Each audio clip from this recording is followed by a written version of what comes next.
train and train, and you think you're prepared. Then one day, the alarm goes off, and you run to where a person lies collapsed in front of you. This time, it's for real. It was a typical morning. There was several people in the gym. We were fairly busy. Yeah, I was working with a client, and I heard this big thud, and I looked up to see what it was. It was in the other room. I couldn't see. And about 2 seconds later, somebody came out, yelled, "Call 911." So I sprinted up to the front desk, grabbed the phone, sprinted back. I don't really remember a whole lot. I just remember the guy was on his back. He was kind of writhing a little bit, and it was really freaky. And Alarm from the AED machine went off.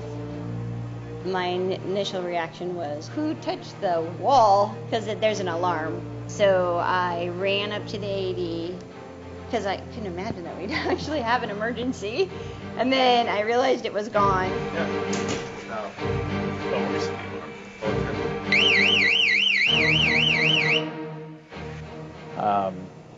I got out the mask for the breathing apparatus. I couldn't quite get it together, so I gave it to Air real quick, and she was right there. And by that time, she came pretty quick, and she put it together. And the machine said shock needed, so we got everybody back and pushed the button and actually shocked him. And I just remember Andrew and I looking at each other like, I cannot believe this is happening, but at least we know what to do. And we just kept staring at each other like, yep, this is right, this is right. So then it shocked him, and nothing really happened right away. No. And we looked at each other like, now what? And then the machine says, continue CPR, give him some oxygen and really keep the compressions going. And then I gave him 2 breaths, and by the time I gave him that second breath, he started coming back, because by the time we got there, he still had a pulse. I think about maybe 10, 20 seconds later, he didn't have a pulse at all. So by the time we got that second breath in him, he'd come back. It was just like he reanimated and started breathing again. From that point on, it was quite amazing because he just sort of came back to life. It's the first time in, 12 years of me being in the health business that I've ever had to deal with anything like that. It's just like what they say when they train, except for they never talk about your adrenaline rush.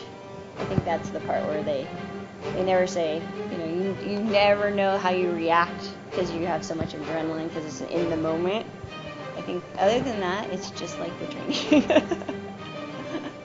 Yeah, when I was going through it, it was like, oh crap, I hope I know what I'm doing, even though I've taken this class, every year since I was a teenager.